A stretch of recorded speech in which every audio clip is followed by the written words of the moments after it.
Cette émission vous est présentée et commanditée par votre Caisse populaire de la Haute-Gaspésie qui vous offre un éventail complet de services adaptés à vos besoins. 418-663-2214.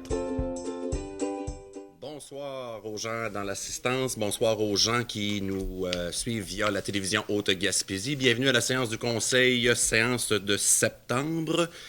En août, il n'y a pas de séance du Conseil. Alors, oui, la semaine dernière, il y a eu la rentrée scolaire, mais il y a aussi la rentrée du Conseil de ville. Alors, bienvenue à la séance de septembre. Avant de faire l'adoption de l'ordre du jour, nous allons ajouter le point 5.7, autorisation d'un appel d'offres sur invitation pour l'achat d'une resurfaceuse usagée. Alors, quelqu'un propose l'ordre du jour avec la modification annoncée. Simon Pelletier. Ce qui nous amène à 3, adoption des procès-verbaux, mais c'est finalement adoption du procès-verbal seulement pour 3.1. Adoption du procès-verbal de la séance extraordinaire du 12 août 2019. Quelqu'un propose? Charles Soucy.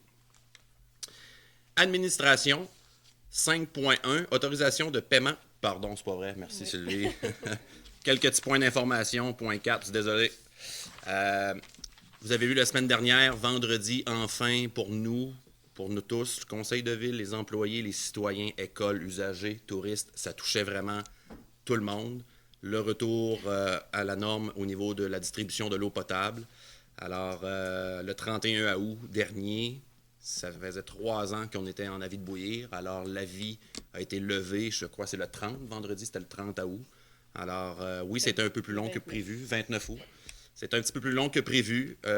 Par contre, il a fallu changer quelques pièces pour modifier le système qui a été installé parce qu'on n'était pas capable d'obtenir le bon dosage de chlore, ce qui fait en sorte qu'on ne pouvait demander la levée de bouillir avant parce que si on avait eu une lecture sous la dose demandée par le ministère, on aurait repopé avec un avis de bouillir. Alors, c'est ce qui fait qu'il y a eu un délai supplémentaire, mais enfin, nous allons pouvoir passer à autre chose et mettre toute cette saga-là derrière nous.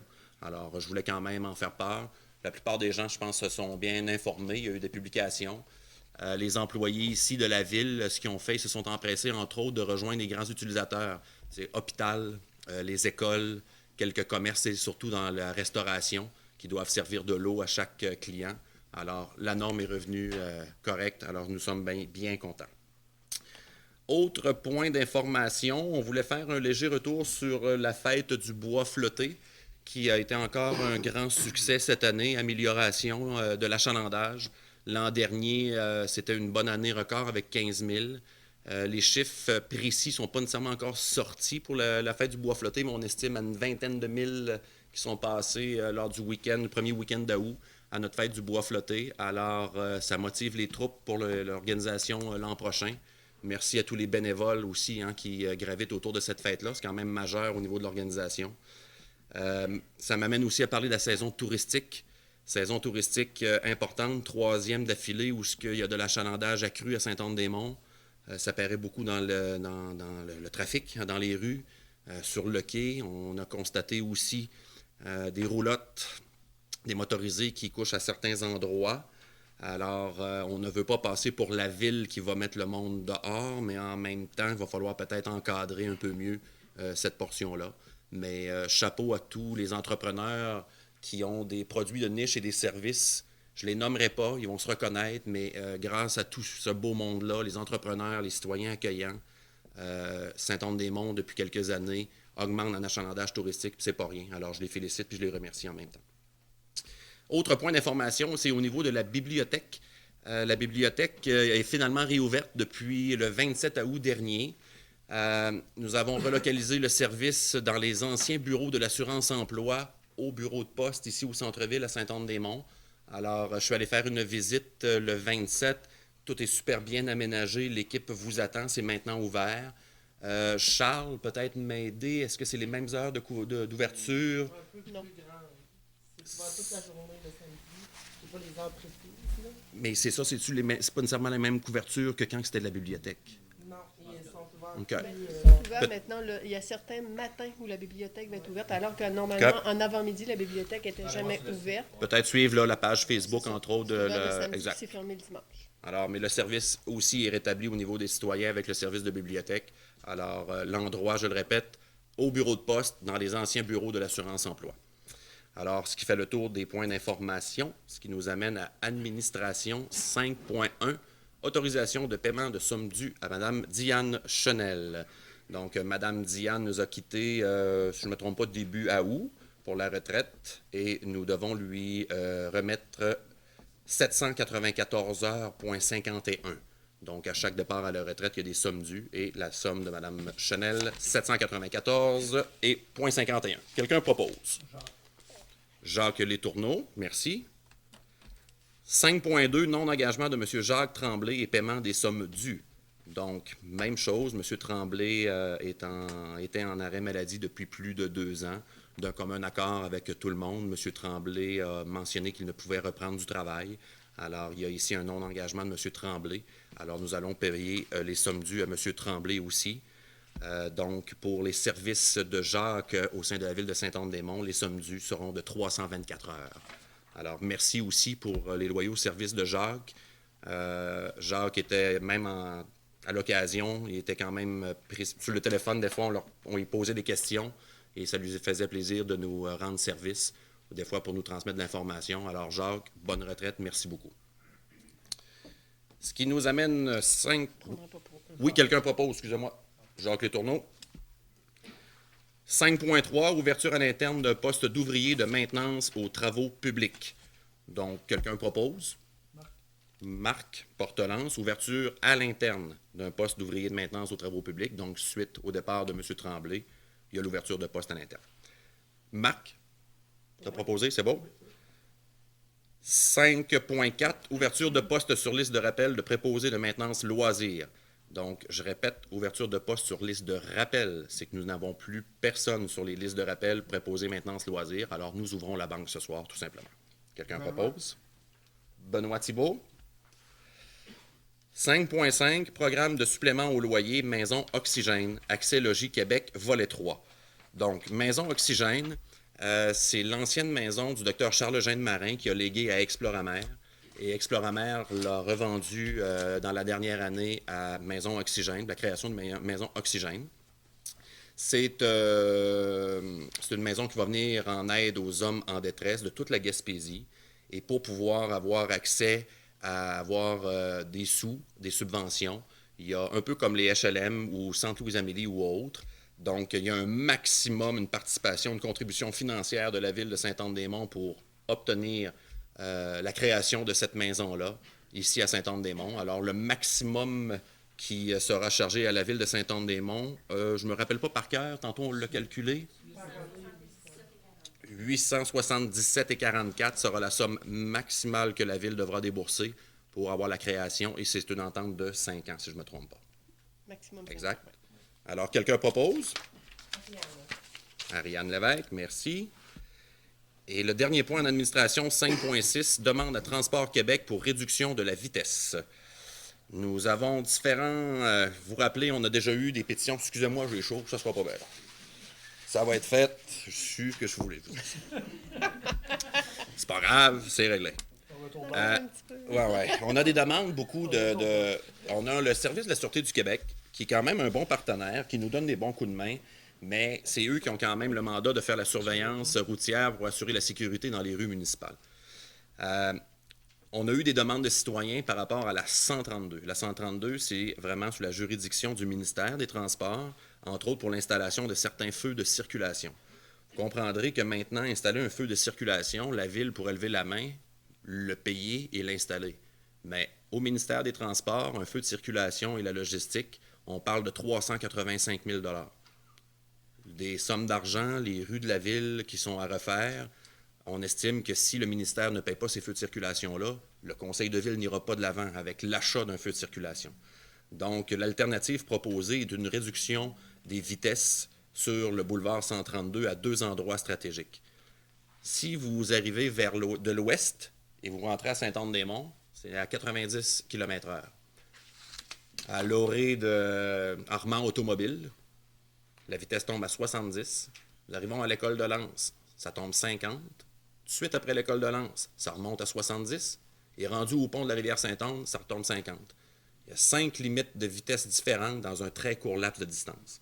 Donc, ce soir, nous allons faire la demande au ministère des Transports de réduire la vitesse environ à partir de la rue de l'aéroport, la 30e rue ouest, à 70 km/h. Et la zone de 70 prendra fin à l'école de Lens pour devenir 50 km/h, et ce, jusqu'à la portion est quand ça recommence à être 70. Alors, je ne sais pas si c'est quand même assez clair, sauf qu'on va avoir maintenant 2 vitesses au lieu d'une variante de 5. Et l'autre endroit névralgique, avec l'arrivée, entre autres, du commerce, du garage de, je ne me rappelle pas du prénom, Chenel, dans le secteur Tourelle, Mathieu. Il y a l'épicerie Essiam, Gazbar, Mario-Jean, Meubles Servant. Il y a une courbe, ça circule assez vite. Alors, il va y avoir une demande aussi sur le boulevard Perron-Est, entre les rues des Peupliers et rue des Pins, de passer de 70 à 50 km/h. Alors, pour assurer la sécurité, entre autres, du trafic, il y a des commerces qui s'installent. Alors, nous faisons cette demande-là au ministère des Transports ce soir. Alors, voilà. Quelqu'un propose? Charles Soucy, merci. Ça nous amène... Oui. Oui, 5.7, c'est vrai, on en a fait l'ajout, je l'aurais passé. Merci, Simon. Alors, 5.7, autorisation d'un appel d'offres sur invitation pour resurfaceuses usagées. Je vais expliquer, je vais faire quand même qu'est-ce qui s'est passé dans les derniers jours, dernières semaines. On a envoyé notre Zamboni chez Zamboni à Montréal. Et puis, notre Zamboni, c'est une 1997.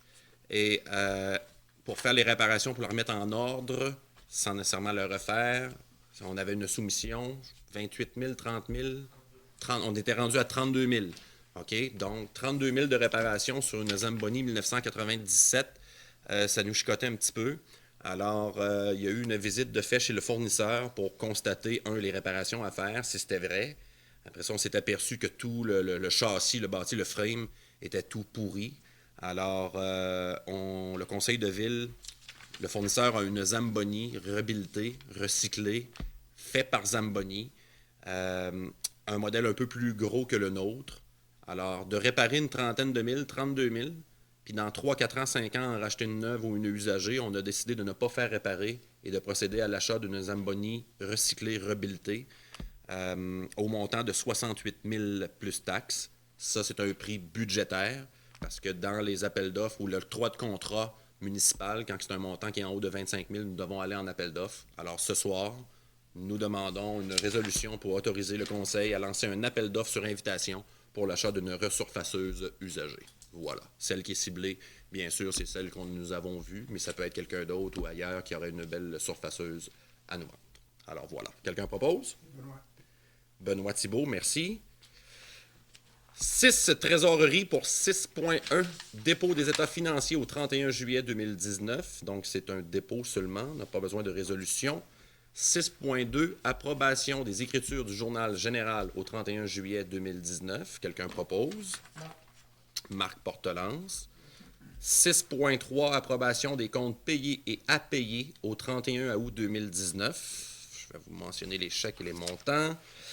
Donc, les comptes payés au 31 août 2019, le chèque 30-184 à 30-232 pour un montant de 195 488,20.